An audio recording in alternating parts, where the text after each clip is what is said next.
إنما قولنا لشيء إذا أردناه أن نقول له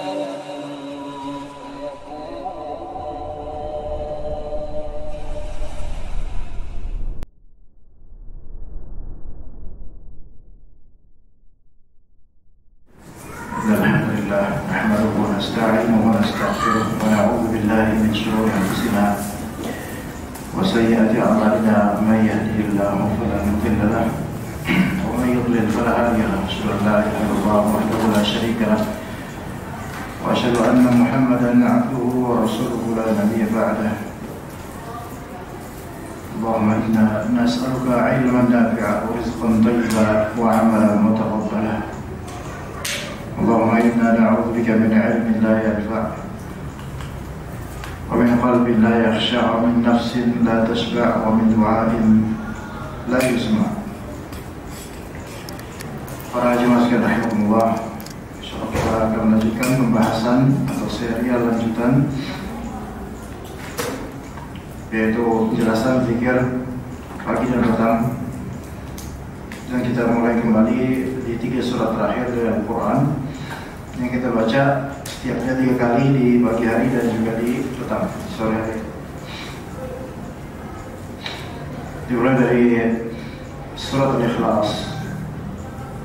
Setelah berta'awudz, a'udzu billahi minasyaitonir rajim, kemudian membacakan basmalah. Bismillahirrahmanirrahim. Qul huwallahu ahad, Allahus samad, lam yalid wa lam yulad wa lam yakul lahu kufuwan ahad.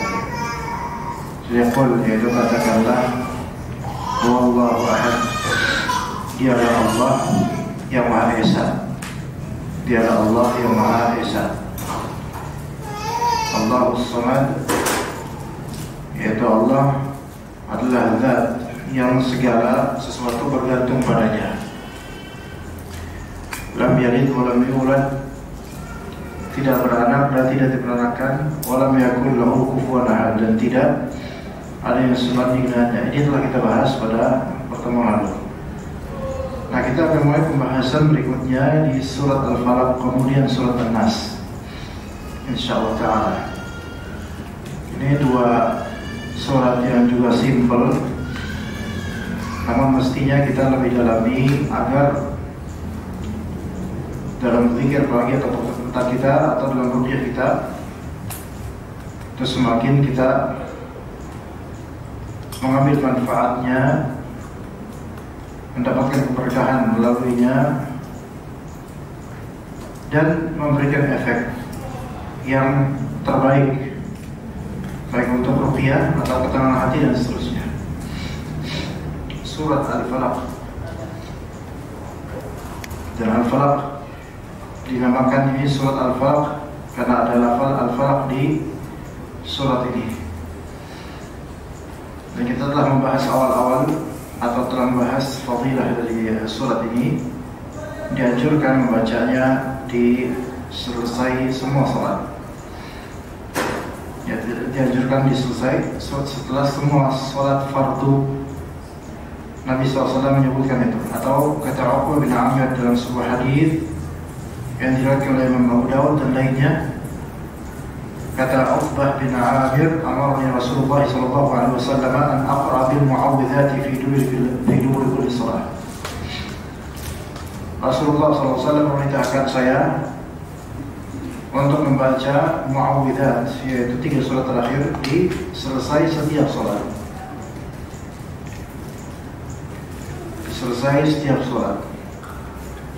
Dan ini menunjukkan bahwa membaca 3 surat terakhir sekali itu di setiap selesai salat fardu, dan itu bukan termasuk zikir pagi petang. Adapun zikir pagi petang, maka baca lagi 3 kali. Jadi di waktu subuh ada zikir setelah subuh. Di antara zikir setelah subuh membaca 3 surat terakhir sekali masing-masing. Dan kalau mau zikir pagi, maka bacaan 3 surat terakhir ini 3 kali masing-masing. Maka niatan dan amalan yang berbeda walaupun sama-sama zikir.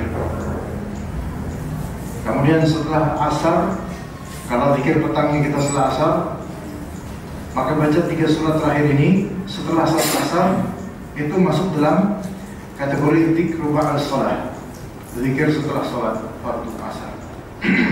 Bukan termasuk zikir wajib petang. Adapun kalau zikir wajib petang, maka ini fase lainnya. Dia 3 kali. Maka kemajmuannya total mungkin sore itu ya 4 kali. 1 kali memang untuk zikir setelah salam, zikir setelah salat, dan 3 kali untuk zikir wajib petang yang itu bisa dilakukan sepanjang durasinya sepanjang sore sampai maghrib. Nabi SAW dahulu kala idza ishtaka raqa nafsahu bil mu'awwidzah.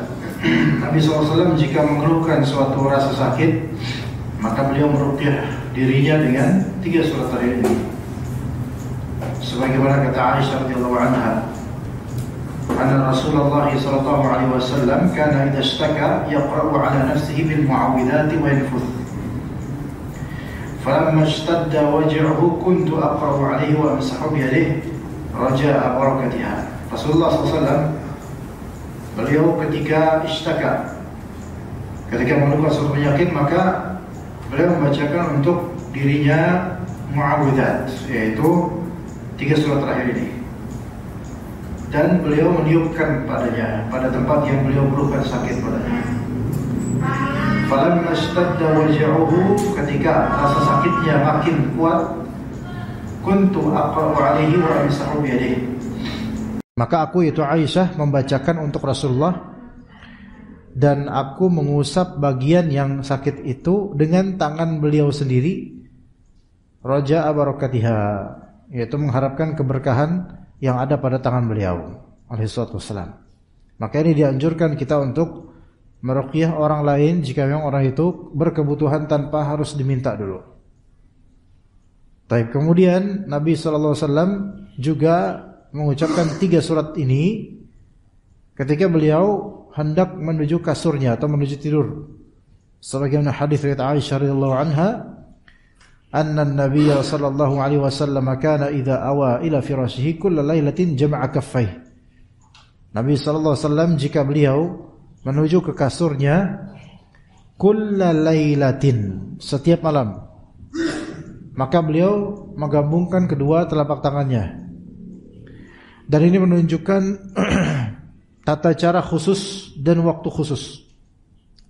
Ya, momentum khusus, waktu khusus, tata cara khusus. Dan tidak dilakukan di selain ini. Pertama, momentum mau tidur, ya, ila firasih, ke tempat tidurnya, di kasurnya, satu. Jadi bacanya itu ketika apa? Kita di tempat tidur mau tidur, bukan pas di spot lain seperti di ruang tamu atau apa, nanti mau tidur ke kamar tapi di ruang tamu kita melakukan ini, membaca ini, enggak, tapi apa? Ketika di kasur. Itu momentum satu. Kedua, kulla lailah, maka wiritan ini dibaca tidur malam. Adapun tidur selain malam, tidur siang atau tidur di pengajian, enggak. Antum tidur pengajian baca 3 surat terakhir, lah. Baca qul huwallahu ahad, Allah ditanya Ustaz, antum lagi apain, Pak? Ana mau tidur Ustaz, jadi ana la haula wa quwwata billah. Ya, itu 2. Ketiga, tata caranya yaitu kronologinya jama'a kaffai, menggabungkan kedua telapak tangannya, thumma nafatha fihima, kemudian menghembuskan atau ya dan semisal itu ke telapak tangannya dulu sebelum membaca. Jadi menghembuskan dulu sebelum membaca, maka ucapkan 3 surat terakhir ini, qul huwallahu ahad, qul a'udzu birabbil falaq, dan qul a'udzu birabbin nas. Baru kemudian thumma yamsahu bihima mastata'a min jasadih. Kemudian dia mengusap dengan kedua telapak tangannya itu apa yang dimampu untuk dijangkau dari jasadnya, dari tubuhnya. Dan di keterangan di sini ada spesifik tambahan, yabda'u bihima ala ra'sihi wa wajhihi wa ma aqbala min jasadih. dimulai dari kepalanya dan wajahnya. Dan apa yang berikutnya dari jasadnya, kok ini bebas, tangan atau kaki tapi dimulai dari kepalanya dulu, wajahnya dan seterusnya yang mampu dijangkau. Dan ini tidak seperti mandi junub yang harus dibasahin semua dari detail kulit, melainkan di sini dikatakan oleh Aisyah mastata'a, apa yang dimampu aja. Jadi enggak terlalu ini. Dan ini dilakukan berapa kali? Yaf'alu dzalika 3 marrat. Yaitu melakukannya 3 kali. Yani 3 surat lakukan itu. Lagi gelombang kedua, lagi gelombang ketiga. Ya itu. Dan kemudian dalam hadis Zaid bin Arqam ketika Nabi SAW disihir, ini menunjukkan seorang Nabi saja Allah Ta'ala bisa takdirkan untuk disihir. Ya, maka apalah lagi dengan yang bukan Nabi, yang jauh seperti kita ini. Maka sihir walaupun itu pelanggaran terhadap syariat Allah dan kekufuran, tetapi kenyataan dan eksistensinya itu memang takdir Allah dan dengan perizinan dari Allah sebagai ujian bagi yang dikenai musibah dan sebagai penumpukan dosa bagi yang melakukan atau memesannya. Kata Zaid bin Arqam radhiyallahu anhu, beliau berkata, "Saharon Nabiy sallallahu alaihi wasallam rajulun minal Yahud." Seorang pria dari kalangan Yahudi pernah menyihir Nabi alaihi salatu wasallam. Di sini berarti orang Yahudi juga punya metodologi sihir yang itu warisan dan turun-temurun dari bagaimana bisikan syaitan sejak wafatnya Nabi Sulaiman alaihi salam. Fashtaka, maka Nabi SAW mengeluhkan rasa sakit itu. Fa'atahu Jibril alaihi salam bil mu'awwidhatain. Maka Jibril alaihissalam datang dengan membawakan 2 surat ini, membacakan 2 surat ini bil mu'awwidhatain. Maka 2 surat Qul a'udzu birabbil falaq, Qul a'udzu birabbin nas itu paling magnificent untuk melawan sihir. Dan juga tentu dalam hadis lain yaitu surat Al-Baqarah. Di hadis lain surat Al-Baqarah. Yang kata Nabi sallallahu alaihi wasallam dalam beberapa hadis, salah satunya ya, bahwasanya surat Al-Baqarah itu para batalah, yaitu para penyihir tidak mampu untuk melawannya. Para penyihir tidak mampu, enggak ada penyihir yang mampu untuk melawan surat Al-Baqarah, baik secara parsial atau seluruhnya dibaca. Enggak ada penyihir yang mampu untuk melawannya, mereka lemah langsung. Tapi kita harus yakin itu, harus meyakini itu. Kemudian kata Nabi SAW dalam hadis lain, la taj'alu buyutakum maqabir fa inna asy-syaitana yanfiru minal buyutil lati tuqra'u fiha suratul Baqarah. Kata Nabi SAW, la taj'alu buyutakum maqabir. Janganlah kalian jadikan rumah-rumah kalian seperti kuburan. Sebagian ulama memaknai hadis ini, janganlah kalian kubur mayit di rumah kalian. Itu bisa 2 makna itu. Maka mengubur mayit di rumah itu dilarang oleh Rasulullah SAW, dikecualikan Nabi SAW itu sendiri dan sahabatnya itu Abu Bakar dan Umar. Kalau Nabi SAW, karena semua Nabi dan Rasul mereka dikubur di tempat mereka wafat, dan Nabi wafat di kamarnya, maka dikubur di situ, dan itu bukan bagian dari masjid. Kemudian juga Abu Bakar radhiyallahu anhu dengan wasiatnya kepada Aisyah radhiyallahu anha untuk dikubur di dekat Rasulullah SAW. Begitu juga dengan Umar. Maka ini eksepsional, dikecualikannya. Fa inna syaitana yanfiru, dalam redaksi lain yafirru. Sesungguhnya syaitan itu berlarian dari rumah yang dibacakan padanya surat Al-Baqarah. Yang dibacakan padanya surat Al-Baqarah. Dan ini zahirnya baik komplit baca dari ayat 1 sampai 286 atau bagian dari surat Al-Baqarah, karena enggak semua orang mampu. Namun tentu lebih afdal membaca semuanya, Masya Allah.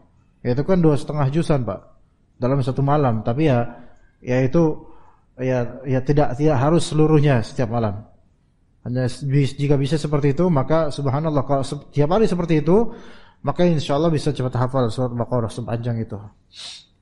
Ada kisah dari Syekh Utsman Al-Khamis rahimahullah hafizahullah. Beliau berkisah bahwa di Arab sana itu ada seorang entah dendam atau hasad, maka dia datang ke kahin, ke dukun penyihir untuk mengirim sihir santet kepada suatu fulan gitu di rumahnya, di keluarganya. Maka dia order ke dukun itu. Oke, kemudian dukun itu menyetujuinya dan akhirnya diobservasi untuk disihir, dan pada waktunya dukun itu kemudian callback atau apa namanya ya bahasa callback itu, manggil ulang orang yang order. Afwan, kata dia, Ana nggak bisa ngelawan keluarga ini, sihir Ana nggak mempan. Afwan, antum cari dukun yang lebih afdol daripada Ana, fulan gitu. Maka ditunjukkan yang lebih afdol, yang lebih kuat, lebih strong. Maka dia pun order, terjadi deal. Maka kemudian observasi, terus kemudian observasi kayak lagi dinas aja atau gimana ya. Jadi ya studi banding lah gitu kan ya. Maka kemudian mulai dioperasikan itu, namun pada waktunya di callback juga itu pengorder. Afwan katanya, jadi Anda nggak bisa ngelawan keluarga ini. Subhanallah, Anda nggak bisa ngelawan ini. Maka kemudian kata dia, antum datanglah ke dukun yang the top, the best of the best. Fulan itu makomnya itu paling tinggi, nggak ada yang ngalahin dia dah. Dah ke situ aja, jangan ke anak udah nggak bisa. Afwan gitu. Karena dukun kadang-kadang nolak itu karena apa? Karena nanggung risikonya besar, Pak. Sesama dukun aja. Kalau ada yang lebih tinggi kastanya dan syaitonnya lebih besar, maka dukun yang di bawah itu nggak bakal berani ngelawan. Karena risiko feedback dari dukun yang lebih jahat itu risikonya besar kepada dukun ini yang lebih rendah kastanya. Gitu. Jadi dukun juga punya kasta, beda-beda. Ya. Maka ke yang paling strong itu dukunnya. Maka dia pun ngorder. Tentu makin strong ya makin besar maharnya dan kesyirikannya. Maka oke, dilakukan. Diusahakan, akhirnya kemudian ternyata gagal lagi. Kata dia, alafu, enggak bisa. Ana dukun paling strong di sini. Ana saranin antum enggak usah punya rencana jahat sihir pada orang ini. Enggak, jangan. Ana enggak saranin antum. Wallah, jangan. Ini aneh paling dukun paling top di sini, enggak ada yang setara sama aneh. Aneh enggak bisa ngalahin orang ini. Antum enggak bakal, beneran enggak bakal. Mau nyari siapa, dukun mana enggak bakal. Maka kemudian kata pengorder itu, lah emang apa sih kok enggak ada, semua dukun enggak ada yang bisa ngelawan dia? Apa dia kuncinya? Kata dukun ini bilang, orang ini tiap malam baca surat Al-Baqarah. Jam operasional kita ya malam. Gimana? Kita jam operasional malam, terus pas kita operasional mengoperasikan ini, ya dia punya firewall dan benteng yang kita nggak bisa ngelawan. Alafu banget, nggak bisa. Udah, ahsan antum nggak usah ngapa-ngapain tuh orang, udah gitu. Digituin sama dukun. Seperti itu. Jadi dukun yang apalagi yang udah taubat itu kadang-kadang akan menyebutkan kunci-kunci, ya, dan mereka itu akan mengklaim memang yang baca ayat kursi, baca ini, baca itu, yang benar-benar ikhlas, itu benar-benar dijaga. Kita nggak bisa ngelawan. Oke. Kita lanjut ke surat yang tadi ya, surat Al-Falaq. Qul a'udzu birabbil falaq. Katakanlah saya berlindung kepada Allah, yaitu berlindung kepada Rabbil Falaq. Tuhannya Al-Falaq, yaitu pencipta Al-Falaq. Al-Falaq adalah waktu subuh. Al-Falaq waktu subuh. Min syarri ma khalaq, dari keburukan apa yang Allah Ta'ala ciptakan. Perbuatan Allah menciptakan tidak pernah buruk. Ya. Yang Allah takdirkan atau perbuatan Allah mentakdirkan sesuatu, menciptakan sesuatu enggak pernah buruk, karena itu merupakan perbuatan Allah. Tetapi konsekuensi atau apa yang Allah Ta'ala ciptakan itu memang ada yang memang bersifat buruk.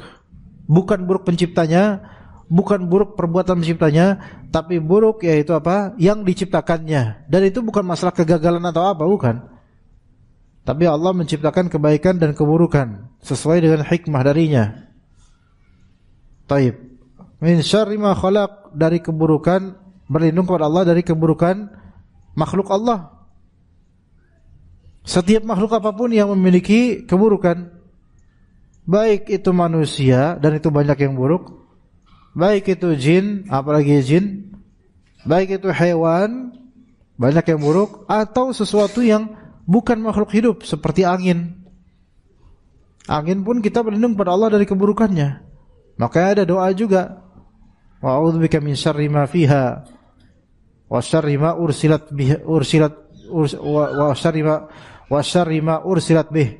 Saya berlindung ya Allah kepada Engkau dari keburukan angin ini dan tujuan angin ini, wa ma fiha, dan keburukan apa yang ada dalam angin ini, dan keburukan tujuan diutusnya angin ini untuk apa.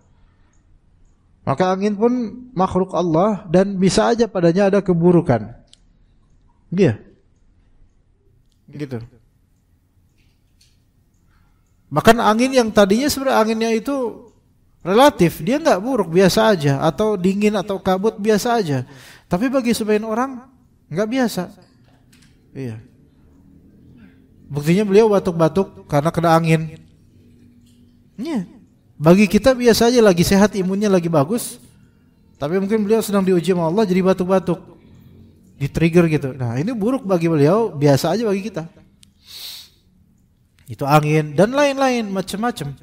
Coba kalau misalnya kita ngeliat di jalan-jalan angin kencang, kemudian tiba-tiba palang atau pelang yang besar penunjuk jalan di atas ke Pondok Gede, ke arah sana, ke ini, ke arah situ, itu yang gede, itu besi itu pernah ada yang copot dan menimpa seseorang sampai mati.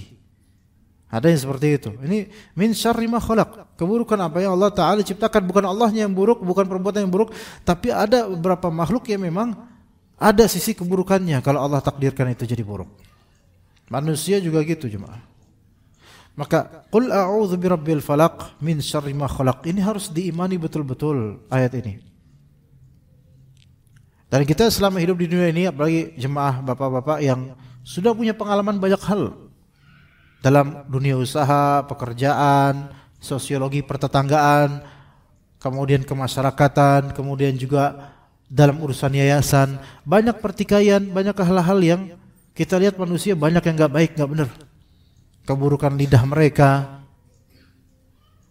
keburukan permusuhan mereka, makar mereka, korupsi mereka dan seterusnya. Itu banyak min syarri ma khalaq. Kita berlindung kepada Allah dari keburukan itu semuanya. Kemudian jin, apalagi jin. Allahu akbar. Syaitan pada asalnya itu menghendaki keburukan buat manusia. Memang ada syaitan cuman iseng, tapi isengnya itu buruk. Enggak ada syaitan iseng terus kasih kita door prize gitu, enggak ada. Ya. Bahkan belakangan ini juga Ana pernah mengangkat topik atau ngobrol dengan beberapa ikhwan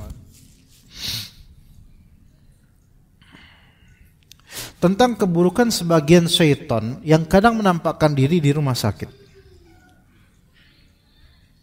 Itu sesuatu yang populer, mutawatir, banyak orang yang menceritakan.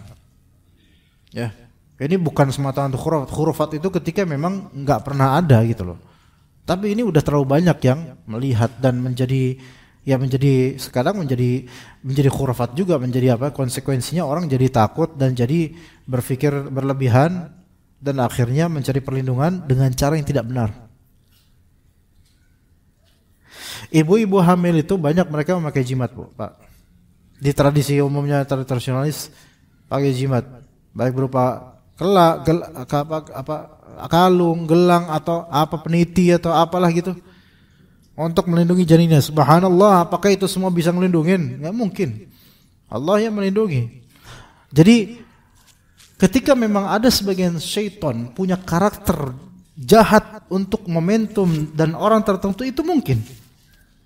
Memang itu tidak dalam hadis, karena hadis itu bukan menjabarkan semua tugas syaitan.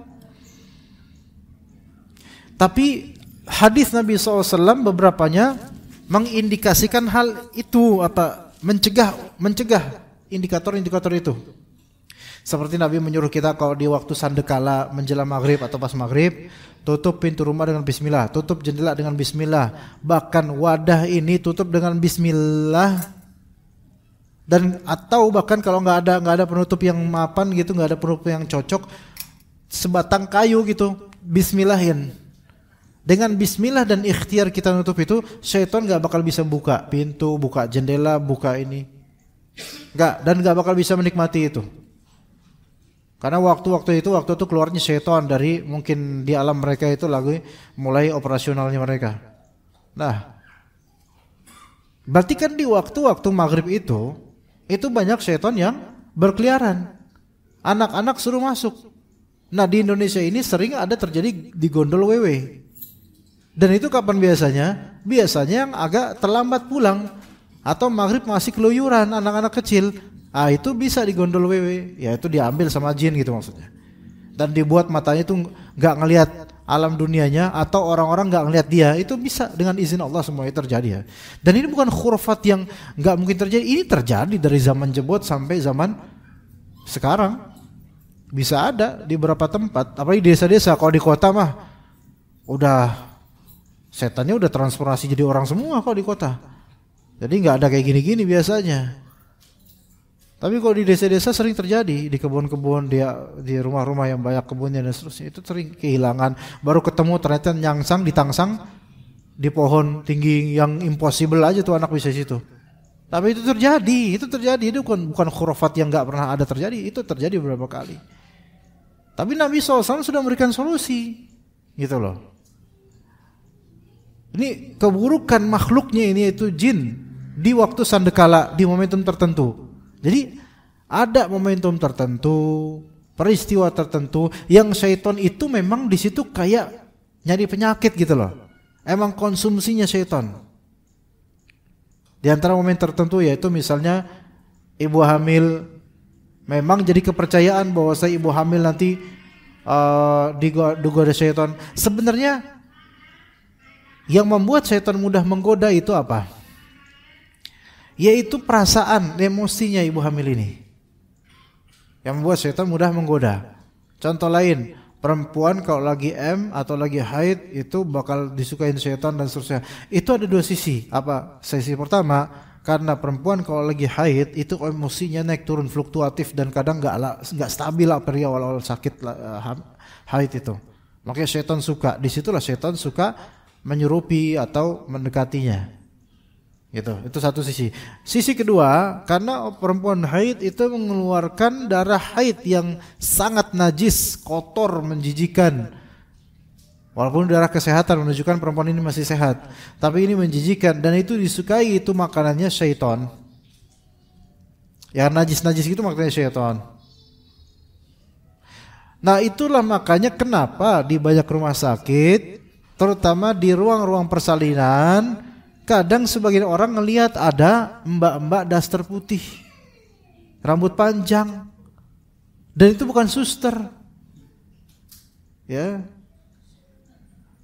Rambut putih kalau rambut putih tua dong. Rambutnya hitam, gimbal, terus pakai daster putih, kadang tengahnya bolong. Nah, iya. Itu di rumah sakit manapun, Bu. Banyak, bahkan di klinik persalinan juga ada khurafat. Bukan khurafat, sebenarnya memang ini terjadi, tapi ini menimbulkan khurafat nantinya. Ini terjadi. Banyak yang udah menyaksikan. Bahkan kadang di CCTV kelihatan. Ini gimana? Kita nggak bisa menyangkal kalau ini terjadi. Lalu kenapa ada setan-setan seperti ini gitu loh? Apa yang mereka cari gitu?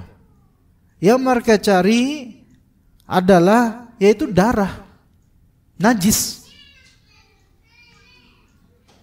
Di beberapa rumah sakit pun diceritakan.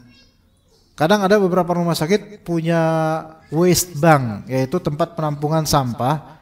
Nah, ada juga tempat penampungan khusus softex, ya. Atau bekas-bekas darah-darah, entah operasi, entah bekas operasi atau bekas kehamilan atau darah nifas dan darah haid dan seterusnya, itu dibuang situ. Di beberapa kisah itu Kadang di momentum tertentu malam hari itu tiba-tiba ditemukan ada perempuan pakai dasar putih kemudian sedang menjilat-jilat bekas dari darah-darah kotor itu. Itu kenapa? Kenapa sih? Iya, karena itu makanannya gitu loh. Nah, kemudian ibu-ibu hamil yang atau baru melahirkan itu kadang-kadang kok di ruangan itu ada mbak-mbak ini gitu loh. Lagi online gitu, lagi lagi nyari orderan gitu. Itu ada. Nah, itu yang diincar apa? Itu najis-najis itu sebenarnya. Dan juga diincar juga akidah serta kerusakan pikiran dari orang-orang di daerah di tempat dia operasi itu. Dia operasional di tempat dia menampakkan diri. Ini termasuk syarr ma khalaq, keburukan sebagian makhluk Allah Azza wa Jalla. Termasuk ini. Ya. Nah, kalau misalnya kita mentreatmentnya dengan kebid'ahan, mulailah pakai jimat, terus mulailah supaya enggak diculik, maka anak ini dipakein kalung, itu jadinya syirik gitu loh. Padahal cukuplah baca ini, qul a'udzu birabbil falaq min syarri ma khalaq. Enggak berani setan insyaallah. Enggak berani setan. Ya. Nih jin, hewan juga gitu. Ada yang memang buruk makhluknya hewan ini, tapi hewan ini lebih kita itu tindakan preventifnya itu juga secara logika duniawi. Kalau memang enggak mau dicatek jangan dipegang, kan gitu. Ya. Coba sekarang ini sebagian orang dikabarkan mati gara-gara kecatek atau digigit ular kobra, ular ini ketika lagi eksperimen. Putra. Ketika lagi eksperimen, ya. Ya, digigit meninggal kemudian. Ketika lagi pamer-pamer kegigit meninggal. Sebenarnya ini diantara sebabnya karena beberapa konten kreator dan pawang-pawang ular itu membuat konten di YouTube, mamerin kobranya gede dia. Akhirnya kan orang pengen niru. Walaupun itu adegan ini hanya dilakukan oleh ahlinya dan seterusnya. Walaupun oleh ahlinya ente tuh jangan pamer-pamer. Kecuali megang ular kadut nggak apa-apa deh kalau ular kadut mah. Ini masalah ular berbisa tinggi yang sekali catek menrobuk ujung-ujungnya gitu. Nah akhirnya ditiru. Jadi kalau makhluk seperti hewan, kalau memang mau terhindar jangan nyari-nyari gitu loh. Itu ikhtiar duniawinya. Karena makhluk ini yaitu hewan ini nggak pakai logika dan nggak ngerti bacaan. Antum pegang ular kobra, antum bacain qul a'udzu birabbil falaq min syarri ma khalaq, digigit juga tetap. Antum mungkin tanya, wahai kobra, anak kan udah baca qul a'udzu birabbil falaq, kenapa antum masih gigit? Ya ularnya juga nggak tahu. Ya. Tetapi kalau memang kita nggak nyari sebab atau nggak ngada-ngada ya kita baca ketika lagi takut atau apa baca. Maka Allah lindungi. Asal jangan nyari penyakit gitu. Seperti itu. Min syarri ma khalaq wa min syarri ghasiqin idza waqab. Min syarri ghasiqin idza waqab. Dan dari keburukan malam ketika sudah mulai gelap. Mulai makin gelap. Keburukan. Jadi di sini bukan menjelekkan waktu tetapi menyatakan memang malam ketika semakin gelap itu di situ ada hal-hal yang bisa aja buruk. Yang diselimuti kegelapan. Ya. Kata Nabi SAW atau Aisyah radhiyallahu anha suatu ketika menceritakan anna Nabi SAW nadhara ila al-qamar. Nabi SAW suatu ketika melihat ke bulan malam hari. Maka Nabi berkata, "Ya Aisyah, wahai Aisyah, ista'idzi billahi min syarri hadza fa inna hadza huwal ghasiqu idza waqab." Berlindunglah engkau kepada Allah dari keburukan momentum ini karena di momentum ini adalah momentum ghasiq idza waqab, yaitu malam ketika sudah masuk versi sangat gelap. Banyak di situ tersembunyi keburukan-keburukan. Ya manusia kadang enggak melihatnya. Wa min syarrin naffatsati fil 'uqad, dan keburukan perempuan-perempuan yang nafasat, yang meniup di ikatan-ikatan. Para penyihir, perempuan-perempuan penyihir meniupkan ikatan di uqad, di ikatan ditiupin gitu, pakai buhul dan seterusnya. Ya, min syarrin naffatsati fil 'uqad, di benang-benang ikatan dan seterusnya. Dan anak pernah menghadapi dukun perempuan. Dia di daerah apa, UNJ, dari mana UNJ Pak? UNJ itu Rawamangun, Rawamangun. Tahun 2015 dulu. Ya, ini ternyata ibu kos, dan ternyata anak-anak kos mahasiswa itu banyak yang disihir sama, disantet sama dia. Yaitu anak-anak murid-murid anak seperti itu. Maka pun berkunjung bertamu, dan memang betul-betul ini. Ketika ke daerah, ke teras rumahnya itu, anak menemukan sekotak di terasnya itu isinya kayak gini-gini, benang, jarum, dan beberapa bahan-bahan yang seolah bahan untuk menjahit. Tapi ketika anak pegang benda-benda itu, murid anak langsung kesurupan. Karena ada ikatan benda-benda itu dengan jin yang nyurupin murid-murid ini, gitu. Pada langsung kesurupan semua. Iya. Nah, dahulu di zaman Nabi itu penyihir banyak wanita, perempuan, dan memang di zaman dahulu kayak gitu. Di film-film kita juga gitu, mak lampir, makanya mak lampir. Bang lampir nggak ada, karena abang-abangnya jadi tukang parkir Indomaret rata-rata. Nah ini mak lampir rata-rata, ketawanya kayak gitu, tinggal di goa gitu, kayak gitu modelnya. Ya emang dulu seperti itu. Rata-rata dukun penyihir itu perempuan. Dulu. Ya sekarang nggak tahu, belum ada sensusnya, belum ada ya. Entah laki perempuan, ya sama-sama. Ya. Ada laki, ada perempuan dukun itu sekarang. Jadi mereka melakukan naf, yaitu meniup di buhul, di boneka, di ikatan-ikatan. Ya. Al-uqad itu ikatan-ikatan. Lalu fal-aqada, ngikat. Akidah disebut akidah karena terikat sehingga kuat di situ aja. Wa min syarri naffatsati fil 'uqad. Namun Allah berkata di surat Al-Baqarah begini, ayat 102. Wa ma hum bidarrina bihi min ahadin illa biiznillah. Mereka para penyihir tidak akan memberikan madarat dengan sihir itu pada siapapun kecuali dengan izin Allah. Enggak bakal beneran. Kecuali kalau izin itu terjadi, kena. Dan Allah enggak mungkin mengizinkan sihir terjadi kecuali ada hikmah. Ada kebijaksanaan dari Allah Subhanahu wa taala. Jadi jika ada ahlu sunnah terkena sihir, maka jangan ngerasa bahwasanya dia sedang dihinakan oleh Allah. Enggak. Enggak juga. Ya. Atau mungkin bukan kena sihir, tapi qadar Allah kena penyakit epilepsi misalnya, yang seolah-olah lagi disantet, lagi sihir. Kan kadang epilepsi itu kayak orang kesurupan, kayak orang sekarat gitu. Itu di zaman Nabi ada seorang perempuan seperti itu, kena epilepsi. Ya Rasulullah, inni la usra. Ya Rasulullah, saya sering kumat epilepsi saya.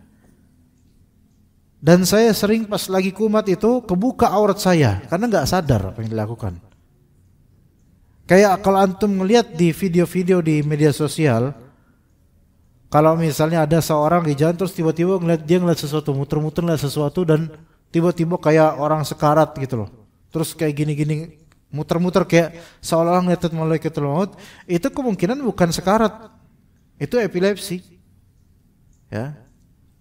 Kayak gitu modelnya, lagi kumat dia, seolah-olah orang sekarat gitu sedang mau mati. Nah, itu kan enggak sadar, buka baju, buka apa. Maka perempuan ini minta ke Nabi, ya Rasulullah, doakan kesembuhan buat saya. Maka Rasul memberikan opsi. saya bisa mendoakan kesembuhan buat kamu, atau kamu pilih sabar dan kamu akan dapat surga. Pilih yang mana? Gitu. Jadi 2 opsi nih, nggak ada pilihan ketiga. Kamu tetap atau kamu didoakan kesembuhan dan insya Allah sembuh selesai, atau kamu sabar aja. Kamu sabar aja dan kamu dapat surga nanti. Maka perempuan ini milih apa, Mbak? Milih sabar, karena milih surga. Tapi tetap kemudian kata perempuan ini, ya Rasulullah, tapi tetap tolong doakan supaya aurat saya tidak tersingkap ketika kumat. Ya, didoakan Rasulullah SAW. Ini menunjukkan bahwasanya seseorang bersabar dengan penyakit yang dialaminya itu ibadah.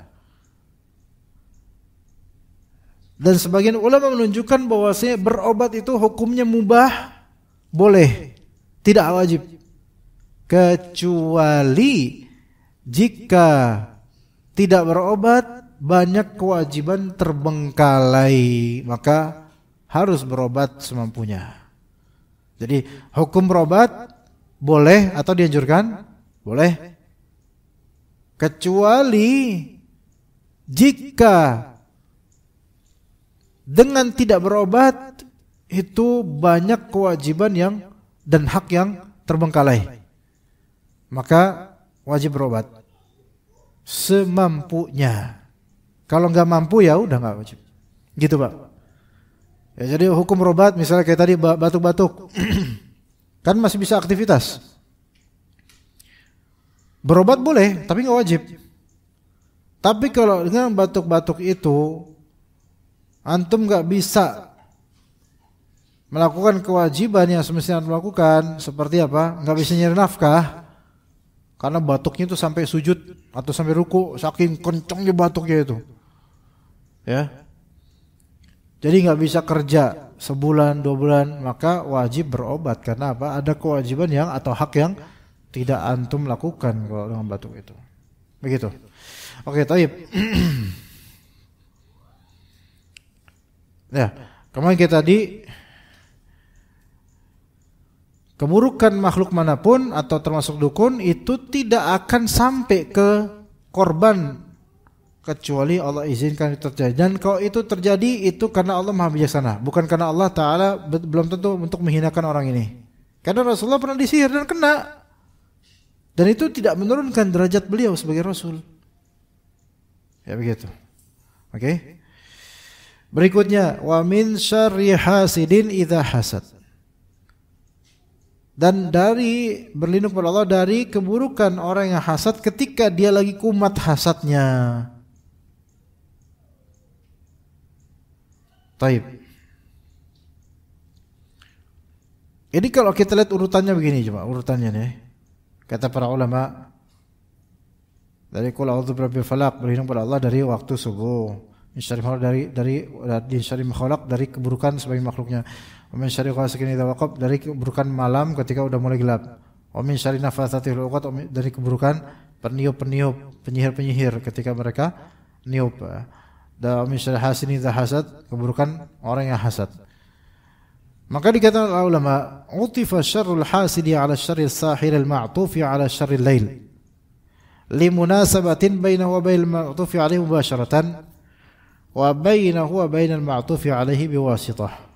Di sini disandingkan keburukan penghasut orang yang hasad ya dengan keburukan penyihir, kemudian keburukan malam. Semua itu kronologi, semua itu korelatif, yaitu bersifat nyambung. Fa inna mimma yad'ul hasida ila adzal mahsudi an yatatallaba husula adzah. Yang apa hal yang membuat orang yang hasad itu senang gitu apa? Yaitu ketika berhasil menyakiti pihak yang dia dengkikan. Ya. Litawahumi anna sihra yuzilu ni'mata allati hasadahu 'alaiha. Ya. Karena dia menyangka dengan sihir itu akan menghilangkan kenikmatan yang dia tuh hasad pada mereka. Dan kenikmatannya. Anak-anak kepada soleh disantet.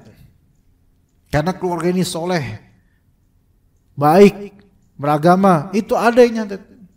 Sampai Abi Ana pernah bilang, dulu banget, zaman dulu banget, kalau di kampung-kampung di beberapa tempat di Jawa Tengah, yang mana kampung itu udah ada kiainya gitu. Kalau ada pemuda penuntut ilmu yang mengungguli ilmu kiai, ya, dan dia mulai digandrungi orang-orang karena belajar di luar, itu malah biasanya kena ain atau kena santet. Karena apa? Karena ini nyaingin popularitas dari Pak Kiai ini atau murid-muridnya. Ya begitu bisa terjadi. Sampai level orang yang mestinya beragama ya, sampai bisa seperti itu. Sihir.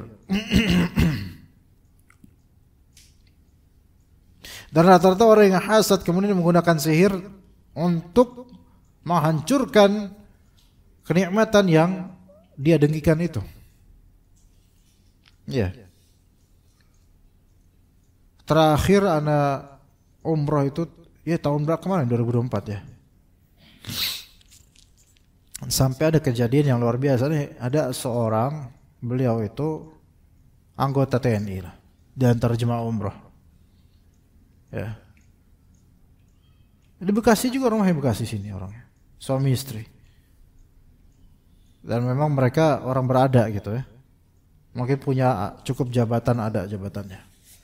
Anda tadi nggak tahu kalau suaminya ini beliau ada orang angkatan, Anda nggak tahu. Tapi ketika kan kamar beliau, ketika kita ganti pakaian ke pakaian ihram, kelihatan badannya ini bukan badan orang biasa ini. Antum anggota Pak, antum angkatan Pak? Oh iya saya. Wah pantesan. Ya kalau dari wajahnya mungkin oke lah, banyak orang wajah agak tegap gitu wajah ya. Tapi ketika lihat tubuh ini bukan sebatas perenang ini Pak, ini antum anggota ya antum Pak. Ya. Gitu. Tapi cuman beliau itu punya penyakit tangan kirinya itu sakit, kaku gitu. Jadi beliau kemana-mana kayak gini. Lihat badan, masya Allah badannya, tapi Allah uji dengan tangan tuh nggak bisa ngapain dan sakit terus, sering ngebet. Dokter-dokter mendiagnosa nggak ada penyakit, nggak ada apa. Sampai ada yang dokter bilang, bahkan ada dokter Nasrani, dokternya bilang, Pak, kalau ini ke Ustadz aja sakit ini mah gitu. Itu orang dokternya Nasrani bilang gitu. Saking udah give up, kita nggak bisa mengidentifikasi apa penyakit bapak di sini, nggak ada Pak. Kalau yang kayak gini-gini mah nggak di kita jatahnya Pak, di Ustadz. Itu kata dokter Nasrani.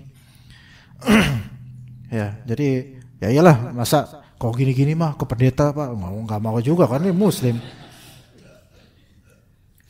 Nah,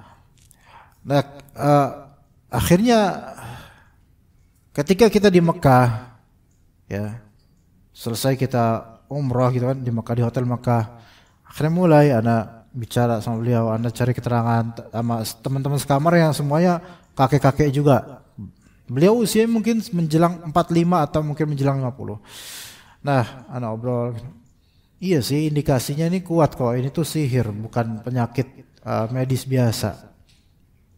Akhirnya pada waktunya anak coba ruqyah, iya kerasa gitu, dia kerasa betul-betul tak bertambah nggak enak dan seterusnya, kebayang kemudian siapa yang nyihir dia dan seterusnya, ya sampai kemudian akhirnya anak undang istrinya juga, udah sekarang kita private suami istri, dan pada endingnya singkat ceritanya adalah sampai si suami ini ngomong melalui dengan apa sukma atau sukmanya yang nyantet. Siapa yang nyantet?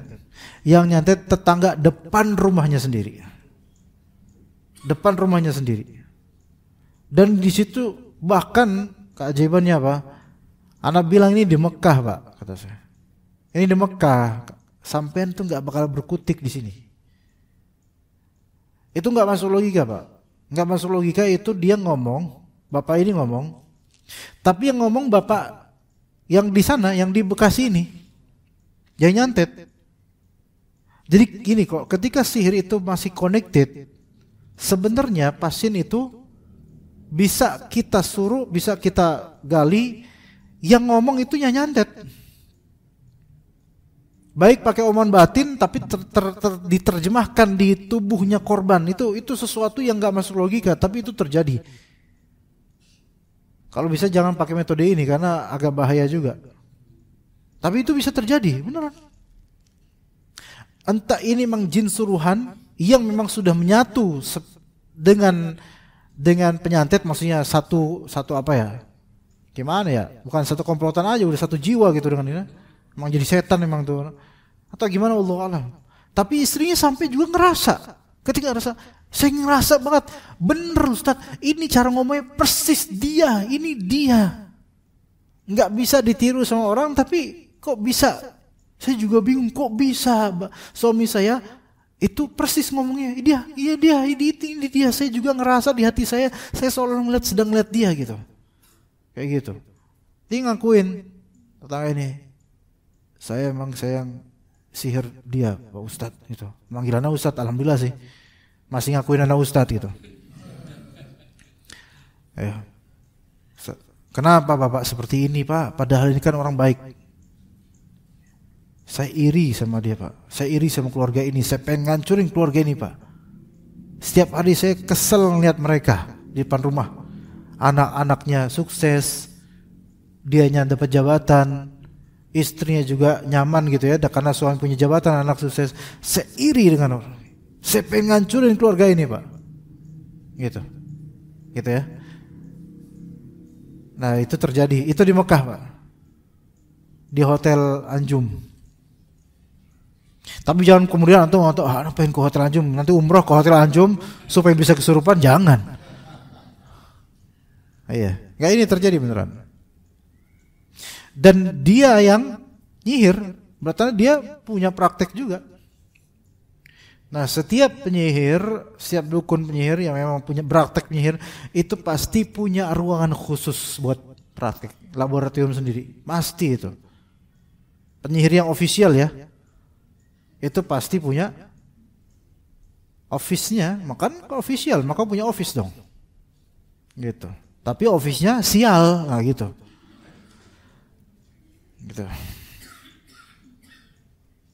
Di situ. Itu terjadi beneran.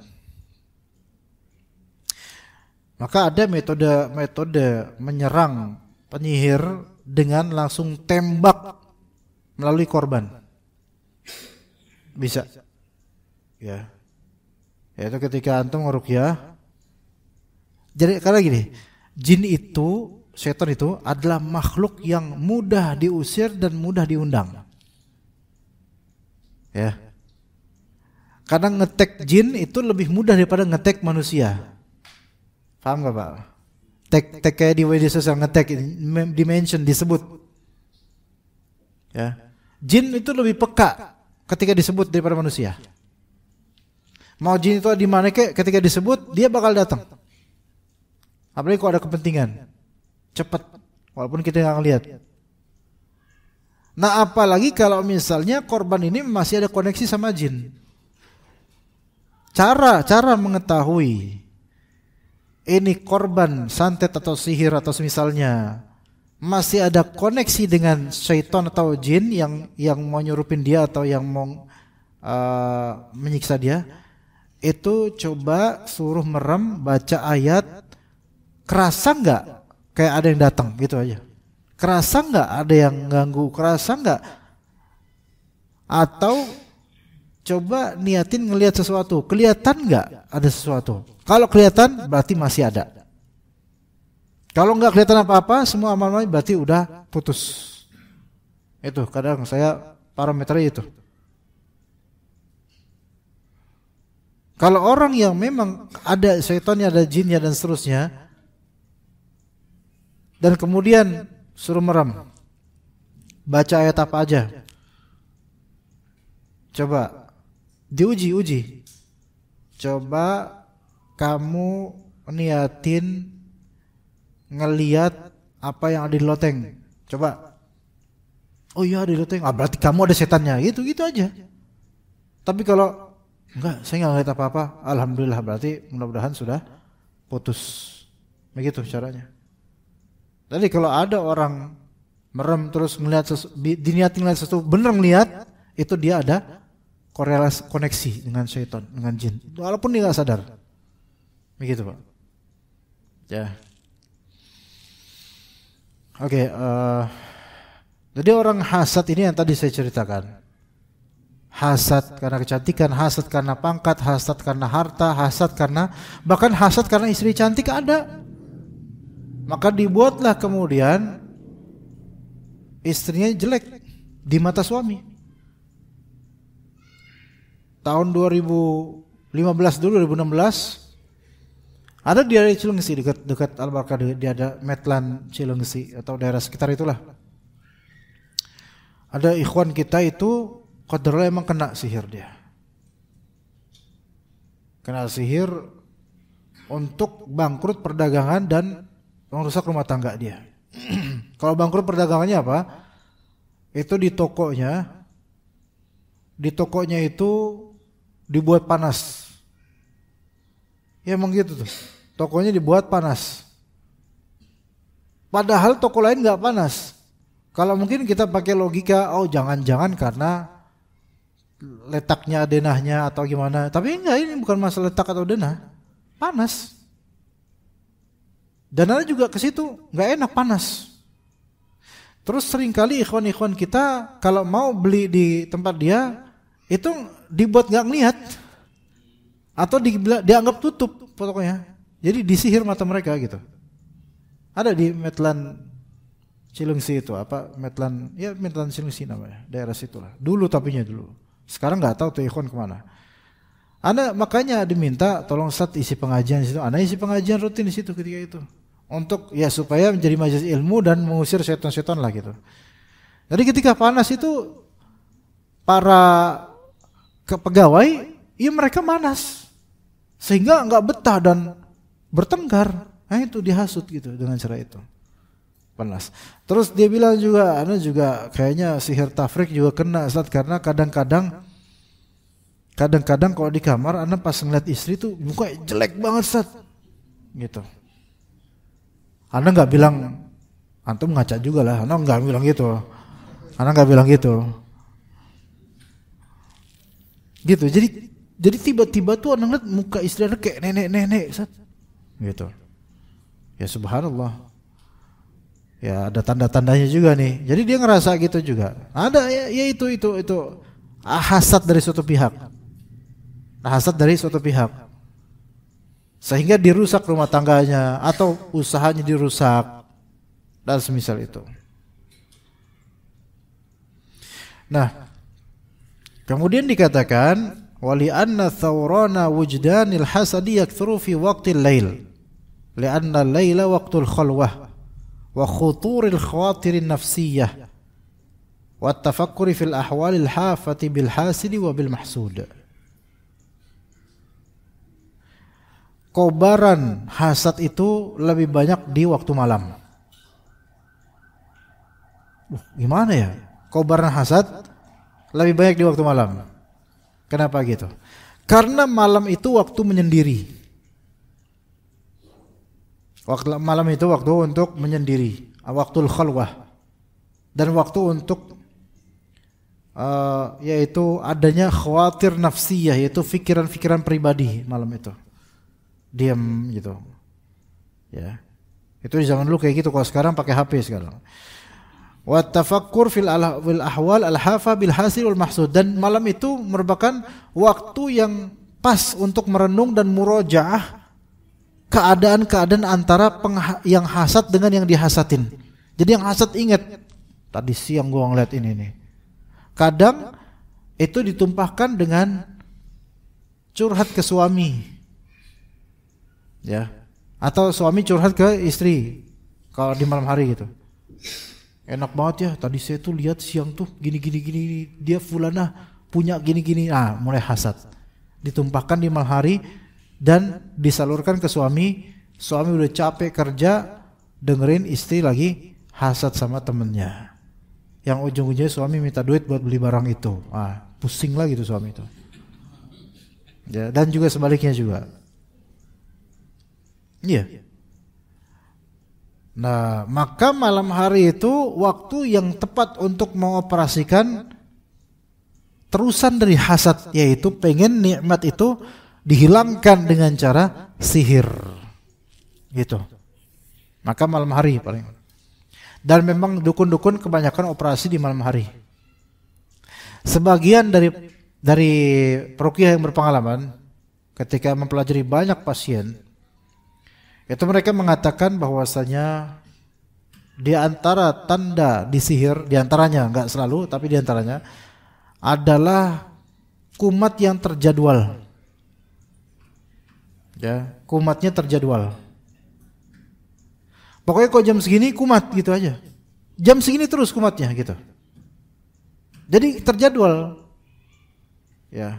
Dan itu bukan sebab karena apa? Bukan, mungkin kalau kumat karena AC mesti jam 9 AC dinyalain baru kumat kok. Itu kan emang faktor medis, itu emang logis ya.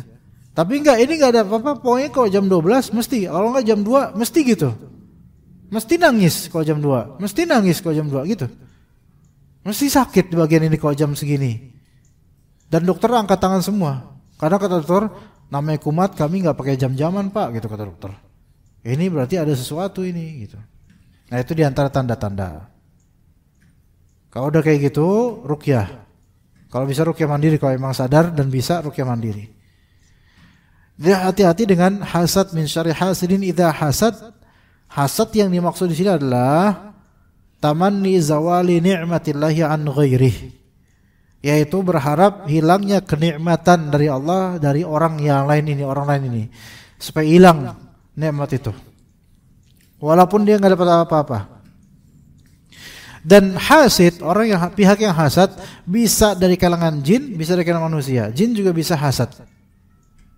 Jin juga bisa hasad. Makanya di kalangan jin juga ada penyihir. Di kalangan jin juga ada penyihir. Di kalangan manusia ada penyihir, tapi pakai bantuan jin. Nah, di kalangan jin ada juga penyihir. Jadi ada juga jin yang hasad terhadap manusia, ada. Taib. Nabi SAW ketika mengeluhkan suatu sakit, maka Jibril pernah meruqyah dengan kalimat berikut, Bismillahi yubrik, wa min kulli da'in yashfik, wa min syarri hasidin idha hasad, wa syarri kulli dhi ain. Ya, kata ini saya nanti kajian bisa sampai jam 10.30 Pak Bu ya, karena ada kajian di tempat jauh di zuhur, jadi hanya bisa jam segitu. Kalau ada yang bertanya nanti bertanya setelah ini insyaallah, setelah hadis ini. Kata Jibril dalam ruqyah, Bismillah yubrik, dengan menyebut nama Allah yang membebaskanmu. Dari apa? Membebaskanmu dari pertama, min kulli da'in yasfik, dari segala penyakit dan dia mampu untuk menyembuhkanmu. Wa min syarri hasidin idza hasad, dari keburukan orang yang hasad ketika dia lagi hasad. Jadi hasad, syarri hasidin idza hasad, dari keburukan orang yang hasad ketika dia hasad. Ini menunjukkan adanya ketika, menunjukkan bahwasanya hasad itu bisa kumat. Hasad itu bisa kumatan. Ya gitu. Tapi hasad kan beragam macam. Ada hasad yang baik, ada hasad yang diwajarkan, ada hasad yang levelnya buruk, dan ada hasad yang makin buruk, makin parah. Kalau hasad yang baik yaitu tentang ilmu, tentang Al-Quran yang ada pada orang lain, dia pengen juga, cuman dia tetap pengen orang itu tetap bagus ilmunya, nggak pengen melihat orang itu celaka dengan ilmu, nggak pengen itu. Jadi hasad ini hasad ghibtah kata Nabi SAW. Itu nggak apa-apa. Atau hasad yang normal wajar, seperti istri yang cemburu, ini kan hasad. Tapi kalau cemburu wajar dan ada alasan nggak apa-apa, dan nggak berlebihan nggak apa-apa. Tapi kalau hasadnya sampai tamanni zawali ni'manil ghair, yaitu berharap hilangnya kenikmatan dari orang lain, maka ini hasad yang buruk dan itu bisa kumat. Jadi wa min syarri hasidin idza hasad, dari keburukan orang yang hasad ketika lagi hasad. Ini menunjukkan ketika lagi hasad berarti ketika lagi kumat dia hasadnya. Entah tertrigger dengan cerita orang lain sehingga dia makin kesel gitu, atau dia ngelihat ini itu sehingga dia mulai kumat hasadnya. Wa syarri kulli dhi ain, dan berlindung kepada Allah yang membebaskanmu dari keburukan setiap yang memiliki ain, pandangan mata. Kulli dhi ain, maka ini tentang ain. Dan ini ada perbedaan, diferensiasi antara ain dengan hasad, jemaah. Ya, ain dengan hasad. Tidak semua ain karena hasad. Dan tidak semua orang yang hasad disebut bakal memberikan ain, enggak mesti. Karena dua hal ini berbeda, walaupun kadang-kadang atau seringkali ain itu berangkat dari hasad, iya. Tapi ini dua hal yang berbeda. Ain ada sendiri, hasad ada sendiri. Tapi semua probabilitas mungkin gitu. Hasad yang baik, ya hasad yang baik ada. Bagus. Ghibtah, ngelihat seorang berilmu, wah ya Allah, coba saya pengen jadi dia. Semoga Allah berkati ilmu gitu. Saya pengen jadi dia, kelihatan berilmu. Nah, tapi bukan hasad yang buruk. Mungkin gak ngirim ain? Mungkin. Kalau dia gak mendoakan keberkahan, mungkin sekali ngirim ain. Iya. Ke ustadznya, ke penuntut ilmu yang masya Allah ilmunya, bisa aja. Orang hasadnya hasad baik. Dia pengen gitu misalnya, bapak nih misalnya ngelihat ada fulan atau ustadz fulan, bagi bapak, masya Allah nih ustadz fulan nih ilmunya masya Allah. Saya pengen anak saya kayak dia gitu. Misalnya, atau cucu saya atau gimana gitu. Kagum. Tapi kekirim ain bisa. Karena enggak doain berkah. Atau juga karena memang sorot mata aja yang memang membekas di ustadz ini. Bisa. Jadi ain itu kadang-kadang dari sorot mata. Ada mata-mata yang potensial ngirim ain, Pak. Iya. Biasanya yang matanya tajam. Potensial ngirim ain. Tapi orang Indonesia matanya rata-rata enggak setajam itu. Yang tajam mata orang Arab biasanya. Makanya ain itu di Arab sangat diantisipasi. Dibandingkan di Indonesia enggak kepikiran ain. Karena mata-matanya mata-mata polos. Tapi rajin korupsi. Nah mata polos. Kalau Indonesia enggak seberapa. Mau yang memang tajam pun, iya tajamnya juga. Kalau ngomong kumaha damang, enggak ada tajam-tajamnya gitu. Tapi orang Arab kalau udah nyorot nyenter gitu, antum bedain orang Arab, bedain deh. Cara memandang mereka tuh beda.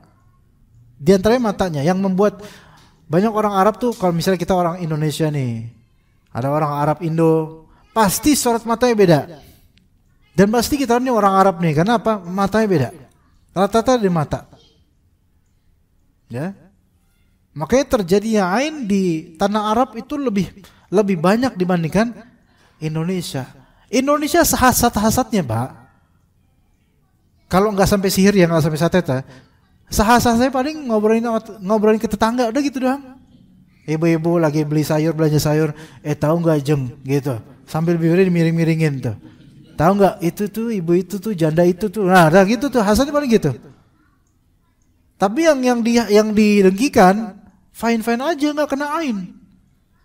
Karena apa? Ketika ketemu, ibu itu ketemu kayak udah sapa ramah, padahal di belakang nusuk kayak belangkon, gitu. Itu Indonesia. Tapi tetap berlindung kepada Allah dari ain, ya berlindung kepada Allah karena tetap mungkin dapat orang Indonesia dapat. Hanya karena kultur kita itu nggak kesini, jarang. Juga bentuk sorot mata orang Indonesia umumnya itu setajam gimana juga. Kalau disapa tuh baik, enak gitu. Jadi lembut, tetap ada sisi keramahan, kelembutan dibandingkan orang Arab, gitu loh. Ini bukan berarti orang Arab kasar, jelek, bukan. Tapi emang kultur yang berbeda, gitu. Kultur yang berbeda. Coba di zaman Nabi itu ada seorang sahabat cuma dipuji doang, karena ganteng langsung jatuh dia. Sekarang di Indonesia ada nggak kayak gitu? Bukan berarti ini menafikan adanya hadis ini hadis ada. Di Indonesia nggak ada, Pak. Iya. Buktinya bahwa TikTok sampai sekarang masih hidup. Kalau dulu dikatakan ganteng sama semua perempuan, banyak bilang ganteng banget, ganteng banget, ganteng banget. Tapi nggak sakit-sakit dia. Gitu loh, Pak. Kalau antum kan dibilang, Pak ganteng banget antum. Itu kan fitnah mungkin ya. Bukannya kegeeran, malah antum jangan ngejek ana gitu kalau gitu. Di Indonesia ya, cuman bisa nggak kena ain? Bisa. Hanya memang intensitasnya memang beda. Efeknya mungkin nggak seberapa mungkin ya, nggak seberapa. Bayi bisa kena ain, dicubit-cubitin, cakep banget ya Allah, cakep banget gitu. Tapi nggak didoain keberkahan. Malamnya apa? Nangis terus, tantrum dan seterusnya, bisa. Ya seperti itu. Taib. Untuk materi berarti ini fokus di surat Al-Falaq ya. Insyaallah pada pertemuan berikutnya kita akan bahas surat Al-Nas insyaallah taala. Jika ada pertanyaan dipersilakan Pak. Kalau ada pertanyaan, fadhal. Baik. Waalaikumsalam warahmatullahi wabarakatuh. Barakallahu fiik.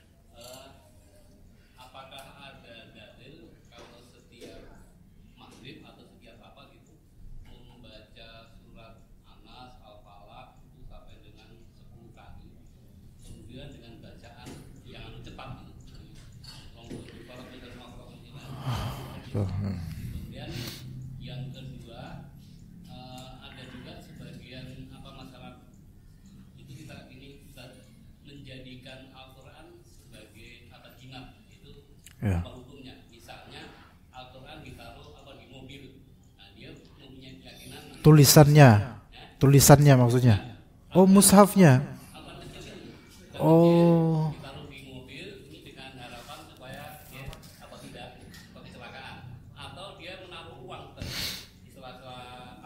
Biar enggak kecolongan.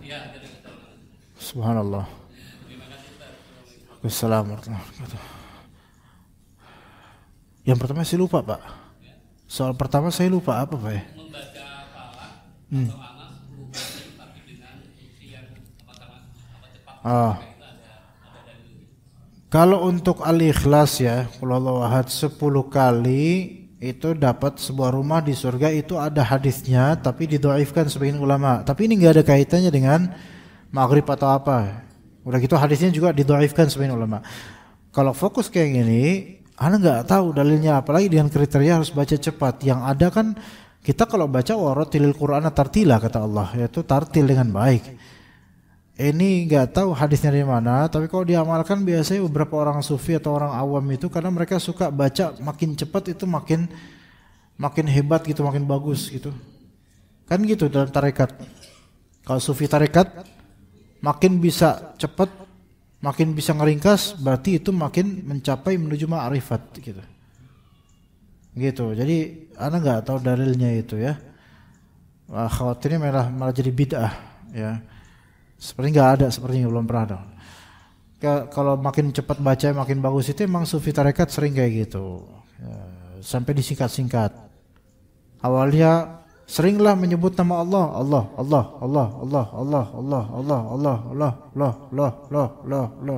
sampai cepat sampai gemeter dan paling singkatnya itu kalau udah sampai level hu gitu. Terus la ilaha illallah sampai paling singkatnya di la ilaha. Dan kalau kita lihat juga di masjid itu banyak mereka itu cepat banget baca tasbih, alhamdulillah, Allahu akbar. Subhanallah. Itu baca apa itu? Alhamdulillah.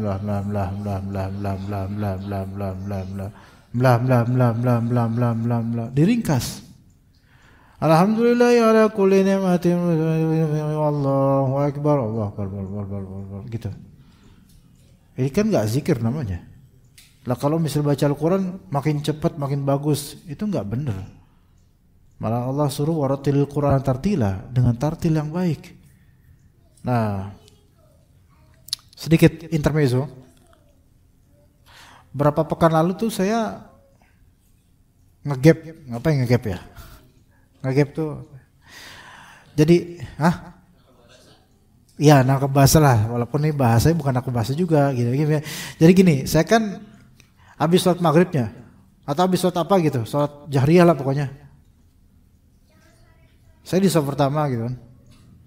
Dan ini masjid itu memang ada zikir berjamaah setelah sholat. Ya biasa udah sampai subhanallah, subhanallah, gitu kan ya. Jadi imamnya memerintahkan ayo subhanallah gitu. Jemaah pada mulai subhanallah, subhanallah gitu. Anda ngeliatin, lah gak baca katanya. Jadi cuman gini loh. Gak baca. Jadi subhanallah. Enggak pakai ini deh, enggak pakai apa namanya? Pakai biji tasbih. Subhanallah walhamdulillah. Ada ngeliatin. Pas dia kayak gini, dia juga enggak sengaja ngeliatin anak. Akhirnya kita sering bertatap muka gitu. Dalam hatinya ketahuan lo, cuman nyuruh doang, lo sendiri enggak baca. Dan itu sebenarnya banyak loh kayak gitu. Ya, memerintahkan makmum mendikte makmum subhanallah alhamdulillah. Kalau antum perhatikan orang ini, belum tentu dia lagi baca. Kalaupun baca, nah, gitu. Belum tentu juga baca. Diam sambil ini tasbih. Jadi yang penting tasbihnya dulu ini. Cepat. Udah gitu berapa bukan 33 biasanya. Karena logika itu enggak masuk, kok 33 enggak masuk 33, cepat banget soalnya. Apakah dia pakai hadis yang 15 atau 10 atau berapa enggak tahu. Tapi zahirnya pas ana udah ngegap beberapa imam yang masjid-masjid setelah sholat fardu ada zikir jemaah, itu ana ngegap berkali-kali imamnya itu enggak baca. Yang baca malah para jemaah doang, mereka sibuk baca. Imamnya apain? Diam. Iya. Dan baru kemarin kita saling bertatap muka gitu. Habis itu kayaknya enggak enak langsung dia. Anda juga enggak enak juga ngeliatin. Emang kalau emang saling ketemu pandang emang enggak enak setelah itu perasaannya. Gitu Pak ya. Tapi yang pertanyaan kedua tadi gimana ya? Oke. Iya. Oke. Gini, masalah jimat dengan ayat Al-Qur'an. Jimat dengan ayat Al-Qur'an memang terjadi perbedaan pendapat di kalangan salaf. Kalau tidak salah Ibnu Mas'ud termasuk yang membolehkan dengan ayat Al-Qur'an tulisan. Namun yang lebih sahih wallahu alam adalah pandangan salaf yang mengatakan itu tidak boleh. Ditutup. Perkara jimat tulisan untuk melindungi sesuatu walaupun pakai ayat Al-Qur'an, tutup, jangan. Karena itu akan membuka pintu-pintu berikutnya nanti. Begitu juga dengan mushaf. Karena ayat bukan untuk pajangan seperti ini saja. Ini termasuk ulama yang memakruhkan kaligrafi di sini. Sampai di tembok itu enggak usah. Kalau itu untuk pajangan sih emang. Apakah memang mushaf secara zat itu bisa menangkal dari syaitan? Allahu a'lam. Cuman anak pernah punya eksperimen dulu tahun 2013-an kalau nggak salah. Ada seseorang anak ruqyah. Terus anak suruh pegang Al-Quran, itu langsung kepanasan dia. Ya langsung kepanasan. Pas anak suruh megang mushaf Al-Quran, pegang nih, itu langsung kepanasan dia. Ya, tapi itu tidak bisa menjadi dalil bahwa kita diperbolehkan untuk menjimatkan mushaf Al-Quran. Gitu, ya. Malah justru itu ada penyerupaan terhadap orang-orang yang berbuat bid'ah. Contoh, sebagian orang nulis ayat-ayat atau hizib tertentu di mobil bagian belakang. Ya. Itu enggak semestinya. Ya enggak usah kayak gitu. Itu kan banyak dari orang-orang ahli bid'ah seperti itu. Dan punya keyakinan kalau kayak gini insya Allah enggak kemalingan, enggak curi. Enggak bisa kayak gitu, antum ngapain gitu. Itu kayak Habib dekat kediaman dulu di Cilangkap, ada Habib. Pakai rajah gede dan tulisan-tulisan Arab, Al-Quran gabung-gabung semua supaya aman gitu. Taunya 2 kali kemalingan. Dan malingi muridnya sendiri. Tuh, Jadi nggak aman. Bukan buat itu. Terus gimana cara mengamankannya? Mengamankannya ada bertakwa pada Allah, ihfazillah yahfazka. Jaga agama Allah, Allah jaga harta antum di antaranya. Dan yang kedua, memberikan sebab-sebab security yang wajar dengan logika keduniaan kita. Gitu. Adapun naruh majang Al-Quran seperti ini bukan suatu ketakwaan. Ketakwaan adalah membaca Al-Quran, bukan memajang Al-Quran. Apalagi dijadikan sebagai apa? Gantungan. Ini sebenarnya melecehkan Al-Quran. Disamakan dengan gantungan pintu atau gantungan kunci, itu melecehkan Al-Quran.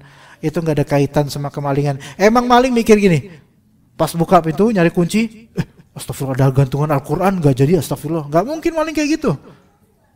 Nggak bakal. Malaikat juga nggak bakal mencegah gara-gara wah ini ada pajang Al-Qurannya, kita harus bantu mobil ini supaya dia curi. Nggak ada kayak gitu, nggak ada. Ya begitu. Jadi itu suatu hal yang terlarang. Seperti itu, Pak. Ada lagi mungkin Bapak? Silakan, fadhol. Siapa dulu? Mungkin bareng-bareng juga boleh, duet, nggak apa-apa.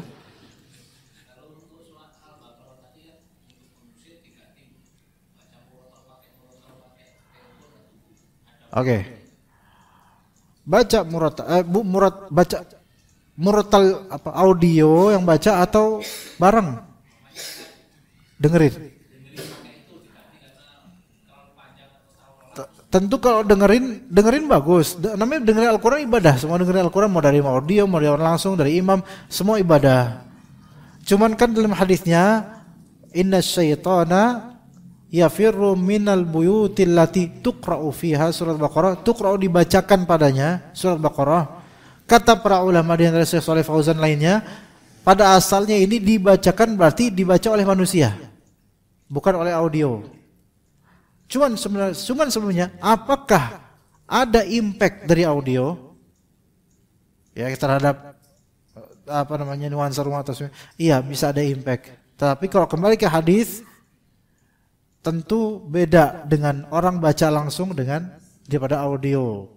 Karena baca langsung itu ada keberkahan amalan di situ, ya ada niatan soleh di situ, dan ada kesengajaan diri di situ. Maka ada pahala besar di situ. Adapun kalau cuma audio saja, itu memang bisa berimpact pada sebagian nuansa negatif, ya. Itu bisa. Anda juga pernah melakukannya, walaupun sekali aja dulu waktu di rumah di Kalibata itu lantai atas itu memang banyak misteri ya. Di lantai atas itu kadang ada yang nangis, ada yang ada apa gitu. Suatu hari di jam 11-an malam itu Ana dari lantai bawah, Ana dengar dari atas pas mau tidur di kamar, di atas tuh ada suara jalan duk duk duk, rame lah pokoknya di atas. Maka Ana setel surat Al-Imran gitu, masih ingat banget. Alhamdulillah habis itu nggak ada suara itu bisa berefek, bisa. Tapi nggak boleh jadi andalan saja itu. Terus kita mengatakan udahlah ada MP3 gampang, nggak gitu. Karena Rasulullah nyuruhnya apa? Baca. Kemudian juga pernah ingat meruqyah seseorang murid ikhwan, dia kena jin dari selatan. Jinnya jin sinden. Jadi pas ana ruqyah dia joget-joget. Kayak joget-joget gini, kayak tinatun gitu. Tapi sinden gitu. Nah itu ana coba pakai MP3. Dengerin. Kata murid ana, Ustaz, gak usah antum aja baca enggak berefek yang itu mah gitu kata dia. Bacaan dari MP3 itu jin itu enggak ngerasakan efeknya yang, tapi kalau bacaan dari langsung orang dengan niatan itu berefek. Itu beda beneran, emang beda.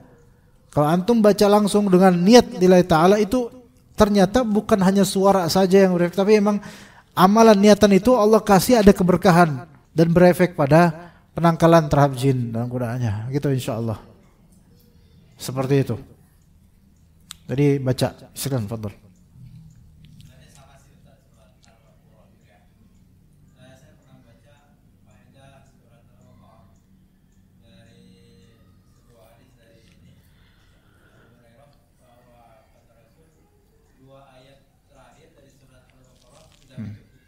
Ya. Bentar. Sebelum tidur itu kan? Ya, bismillah.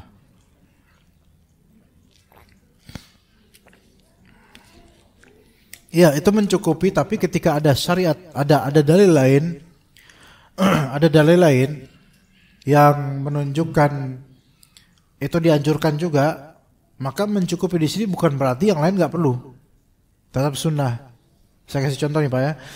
Salat duha, kita kan salat duha misalnya, setiap sendi kita butuh untuk bersedekah kan? Maka dengan 2 rakaat salat duha udah mencukupi sedekah 1 kujur tubuh. Apakah berarti kita habis itu nggak perlu lagi sedekah? Gitu Pak, analoginya kayak gitu ya. Nah jadi emang 2 ayat terakhir surah Al-Baqarah lakafatuhu itu mencukupi untuk dia. Tapi mencukupi di sini bukan berarti yang lain nggak usah. Tetap baca qul a'udzu birabbil falaq, qul a'udzu birabbin nas, qul huwallahu ahad, gitu baca juga. Nah mencukupi di sini berarti apa? Pengamanan dicukupi. Ya, rezekinya juga dicukupi dan seterusnya dari apa yang Allah Ta'ala berikan, karena di hadis itu tidak diungkap secara spesifik pencukupan di apa aja. Ini Allah rahasiakan gitu, seperti itu. Maka tetap disyariatkan surat Al-Baqarah baik full atau parsial gitu. Jadi enggak dikatakan oh hadis ini kan dibaca surat Al-Baqarah ya, ditafsirkan pakai hadis tadi yang antum bilang cuma 2 ayat itu aja. Enggak kayak gitu. Nggak kayak gitu. Ya, 2 ayat itu bagus, tapi kalau bisa lebih banyak, lebih afdal. Seperti itu, Pak. Ya, saya rasa cukup sampai sini jemaah karena saya juga mau berangkat. Barakallahu fikum jami'an, semoga bermanfaat. Kita lanjut pada pertemuan berikutnya dengan membahas insyaallah surat An-Nas. Sallallahu ala nabiyina Muhammad wa ala alihi wa sahbihi ajma'in. Subhanakallahumma bihamdika asyhadu an la ilaha illa anta astaghfiruka wa atubu ilaik. Assalamualaikum warahmatullahi wabarakatuh.